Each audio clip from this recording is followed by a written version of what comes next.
La commune de la semaine. La commune de la semaine. La commune de la semaine fait étape à Calouse. Je suis en compagnie d'Édouard Klein. Bonjour Édouard. Bonjour, Monsieur Fischer. Édouard, vous êtes le président fondateur de l'association Cuiamo. Qu'est-ce que ça signifie, Cuiamo? Cuiamo, c'est la contraction d'un patois camerounais. L'expression c'est Cuiche de la Ha Moche, qui veut dire en français ensemble donnons l'espoir. Donnons l'espoir, c'est vraiment le maître mot de votre association, une association qui vise à aider le peuple camerounais. Par quel biais? Vous pouvez nous expliquer, s'il vous plaît? Oui. Suite à un voyage avec mon épouse au Cameroun en 2004, chez l'abbé Gabriel, un jeune prêtre bien connu au pays de Beach, nous avons été profondément touchés par le sort des enfants démunis, malades ou orphelins. Par la suite, avec des amis et connaissances, nous avons organisé des collectes pour leur venir en aide. En 2008, l'association Cuiamo a été créée. L'association a été reconnue et a pris de l'ampleur. Les dons en argent, vêtements, matériel scolaire ont été beaucoup plus importants. Avec l'abbé Gabriel qui était sur place, les besoins ont été bien ciblés.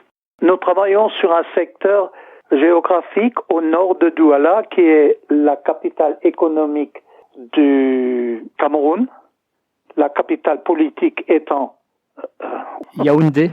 Yaoundé, oui. Et au nord, nous avons, il y a le département du Mungo. Nous travaillons dans les villes de Souza, Kompina, Kombe et Mbanga. Est-ce que c'est la rencontre avec le père Gabriel qui vous a motivé à aller aider le peuple camerounais? Oui. Quand on a vu les petits-enfants qui se promenaient, j'ai toujours l'image d'une fille et de son frère. Ils se tenaient main dans la main. Ils se promenaient du matin au soir. Les parents étaient au champ. Quand ils étaient fatigués, ils s'allongeaient sous un palmier et dormaient. Et souvent, ils passaient la nuit à l'extérieur. Et ces enfants, il y avait beaucoup qui étaient complètement dénutris. Avec l'abbé Gabriel qui était sur place, les besoins étaient bien ciblés. Oui, tout à fait, des besoins bien ciblés. Et d'ailleurs, vous agissez sur un champ très large. Vous prenez en charge des frais de scolarité, vous prenez en charge des frais de santé, vous envoyez des vêtements, des jouets, vous participez à la construction de maisons d'accueil. Vous avez vraiment un spectre d'action très très large. Oui. Depuis sa création, Cuiamo a construit 7 écoles. Toutes sont dotées de toilettes, filles et garçons. L'association a réhabilité un centre pour aveugles à Bonabéry, avec la construction d'une cuisine, de dortoirs, de douches et WC. Actuellement, 16 non-voyants ou malvoyants sont pris en charge. Ils apprennent à marcher avec une canne, à lire le braille, à écrire sur un ordinateur. Le centre est doté d'une imprimante braille où ils peuvent imprimer en braille, mais également en écriture normale. C'est quelque chose de très concret. D'ailleurs, vous y tenez lors des assemblées générales chaque année. Vous montrez clairement où va l'argent, c'est ça?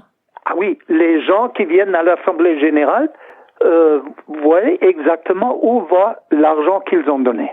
Une chose est certaine, nous avons très très peu de frais de fonctionnement.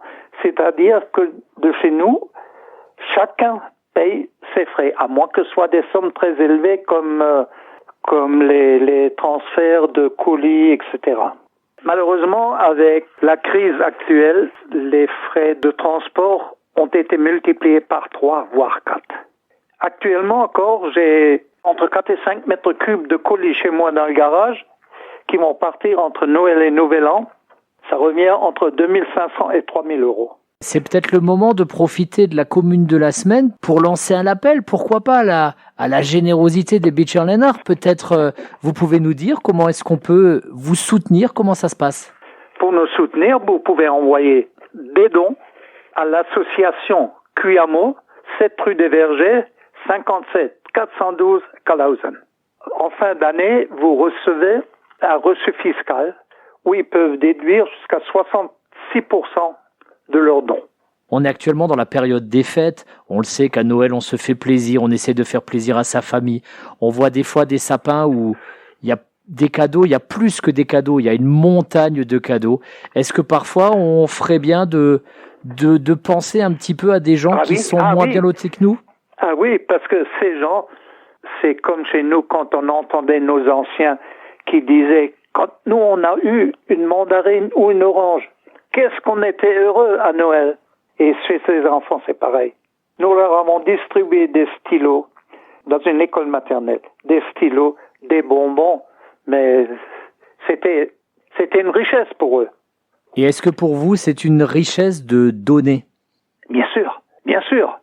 Nous, on s'est mis en tête qu'il faut donner pour sauver ces gens. Parce que ils sont vraiment dans la misère.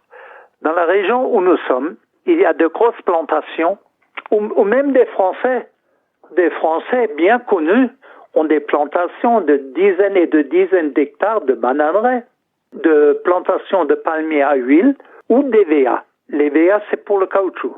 Encore autre chose, nous donnons des formations à certaines personnes.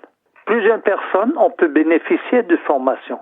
3 coiffeuses ont été formées, une infirmière, 2 universitaires, dont un doctorat en philo. En début d'année, cette année, 6 personnes ont été formées à la fabrication de savon. Le savon, il est très cher là-bas. Le matériel nécessaire a été fourni par Cuyamo, ainsi que la matière première pour la première fabrication. Après, à eux de le vendre, et ça marche. Donc il n'y a pas simplement une philosophie de don, c'est tout le développement local, un mécanisme qui est mis en action. Voilà. Il faut leur les apprendre à faire quelque chose de leurs mains. D'autres ont appris à fabriquer des ruches pour une miellerie. Et ça marche très bien.